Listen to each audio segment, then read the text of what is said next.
बेवजह घर से निकलने की जरूरत क्या है? मौत से आंख मिलाने की जरूरत क्या है? जिंदगी बहुत कीमती है, इसे संभाल के रख। कब्रगाहों को सजाने की जरूरत क्या है? सबको मालूम है बाहर की हवा है कातिल। यूं ही कातिल से उलझने की जरूरत क्या है? दिल बहलाने के लिए घर में वजह है काफी। यूं ही गलियों में भटकने की जरूरत क्या है? पूरे परिवार की सुरक्षा आपकी समझदारी है। अभी बहुत उम्र बाकी है सैर सपाटे के लिए, इतनी जल्दी घबराने की जरूरत क्या है?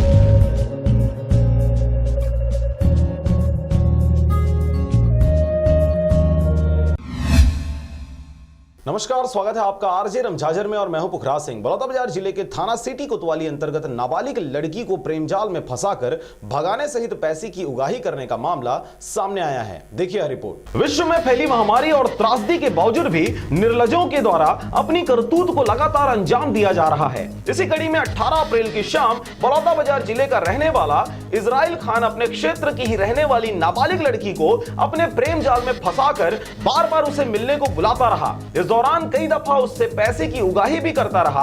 आपको बता दें कि 18 अप्रैल को जब इजराइल खान नाबालिग लड़की को मिलने के लिए बुलाया तो साथ में 20,000 रुपए लेकर आने को कहा गया। जब नाबालिग लड़की प्रेम की आगोश में डूबी हुई अपने घर वालों को धोखा देकर घर से 20,000 रुपए लेकर इजराइल खान से मिली तो पैसे की चकाचौंध और धोखा देने की नीयत से मानवता को शर्मसार करने वाले करतूत को इजराइल खान ने अंजाम दिया। लड़की से पैसे लेकर डांट डपट कर उसे वापस घर जाने को कह दिया गया। लड़की के ना मानने पर इजराइल खान के द्वारा उसे गाली गलौज देकर जबरन बदतमीजी करने लगा। मोहब्बत में धोखा खाकर नाबालिग लड़की वापस घर पहुंचकर अपने पिता को अपने साथ बीती दुखद दास्तां को विस्तार से बताई। तदुपरांत थके हारे पिता के द्वारा 19 अप्रैल को बलौदाबाजार सिटी कोतवाली थाने में इजराइल खान के विरुद्ध शिकायत की गई। सूचना पाकर सिटी कोतवाली पुलिस पूरी मुस्तैदी से नाबालिग लड़की के साथ हुए धोखाधड़ी एवं लूटमार की घटना के आरोपी इजराइल खान के पतासाजी पर जुट गए। 20 अप्रैल की दोपहर तक मोहब्बत को शर्मसार कर धोखाधड़ी का शिकार बनाने वाले